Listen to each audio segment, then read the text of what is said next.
Welcome to Reading the Bible with Pastor. Today we're on Exodus chapter 16. We've been reading about the Israelites in the wilderness. They've been fed and given water to drink and even water from a rock. In all of this, God has been guiding Moses to instruct and direct the Israelites. Now there's something like 2 million Israelites that left Egypt. This is a large task to be kind of head over all these people. And Moses is feeling the wear and tear of directing all of these people. So we'll read here what is done about that.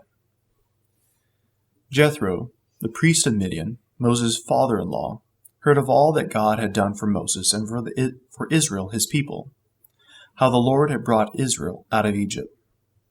Now Moses met Jethro back in Exodus chapter 2 and married his daughter Zipporah. At that time, Jethro was just a priest of some pagan gods. Here, he hears about what God has done and is coming to faith in believing in the same God that Moses believes in. Now Jethro, Moses' father-in-law, had taken Zipporah, Moses' wife, after he had sent her home, along with her 2 sons. The name of the one was Gershom, for he said, I have been a sojourner in a foreign land. Gershom means sojourner. And the name of the other, Eleazar, for he said, the God of my father was my help, and delivered me from the sword of Pharaoh. Eleazar means God is my help. Jethro, Moses' father-in-law, came with his sons and his wife to Moses in the wilderness, where he was encamped at the mountain of God. Now, when we last left Zipporah in chapter 4, she was with Moses as he was making his way back to Egypt. Somewhere along the lines, Moses must have sent Zipporah and his children back home. We can read about Moses taking his wife to Egypt in chapter 4, verse 18. Moses went back to Jethro, his father-in-law, and said to him, Please let me go back to my brothers in Egypt to see whether they are still alive. And Jethro said to Moses, Go in peace. Now this is right after Moses is at the burning bush. And the Lord said to Moses in Midian, Go back to Egypt, for all the men who are seeking your life are dead.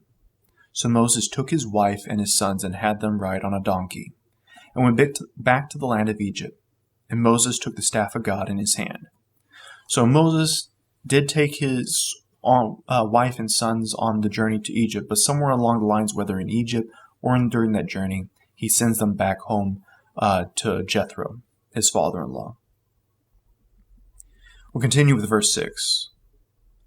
And when he sent word to Moses, I, your father-in-law Jethro, am coming to you with your wife and her 2 sons with her, Moses went out to meet his father-in-law and bowed down and kissed him. And they asked each other about their welfare and went into the tent. Then Moses told his father-in-law all that the Lord had done to Pharaoh and to the Egyptians for Israel's sake, all the hardship that had come upon them in the way, and how the Lord had delivered them. And Jethro rejoiced for all the good that the Lord had done to Israel, and that he had delivered them out of the hand of the Egyptians. Jethro said, Blessed be the Lord, who has delivered you out of the hands of the Egyptians and out of the hand of Pharaoh, and has delivered the people from under the hand of the Egyptians. Now I know that the Lord is greater than all gods, because in this affair they dealt arrogantly with the people. And Jethro, Moses' father-in-law, brought a burnt offering and sacrifices to God. And Aaron came with all the elders of Israel to eat bread with Moses' father-in-law before God. So we see here that Jethro makes a confession, announces his faith, and says, hey, basically I made a mistake. Your God is greater than all gods. And in fact, he is the true God. And in celebration, they break bread together, which is a wonderful analogy for Christians gathering together in fellowship. And it also reminds us of the Lord's Supper, where we commune, gather together around that wonderful meal that Christ gives us. The next day Moses sat to judge the people, and the people stood around Moses from morning till evening. When Moses' father-in-law saw all that he was doing for the people, he said, "What is this that you are doing for the people? Why do you sit alone and all the people stand around you from morning till evening?" So here Moses is directing all the people, and in fact giving them judgment and wisdom to all the people by himself. So they're standing there in lines, probably waiting for their turn to speak with Moses. And Moses said to his father-in-law, "Because the people come to me to inquire of God. When they have a dispute, they come to me, and I decide between one person and another, and I make them know the statutes of God and his laws." Moses' father-in-law said to him, "What you are doing is not good. You and the people with you will certainly wear yourselves out, for the thing is too heavy for you. You are not able to do it. Now obey my voice. I will give you advice, and God be with you. You shall represent the people before God, and bring their cases to God. And you shall warn them about the statutes and the laws, and make them know the way in which they must walk and what they must do.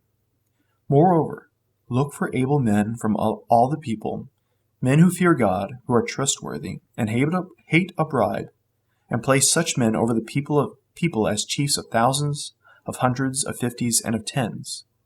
And let them judge the people at all times. Every great matter they shall bring to you, but any small matter they shall decide themselves. So it will be easier for you, and they will bear the burden with you. If you do this, God will direct you. You will be able to endure, and all this people will also go to their place in peace." So Moses listened to the voice of his father-in-law and did all that he said. Moses chose able men out of all of Israel and made them heads over the people, chiefs of thousands, of hundreds, of fifties, and of tens.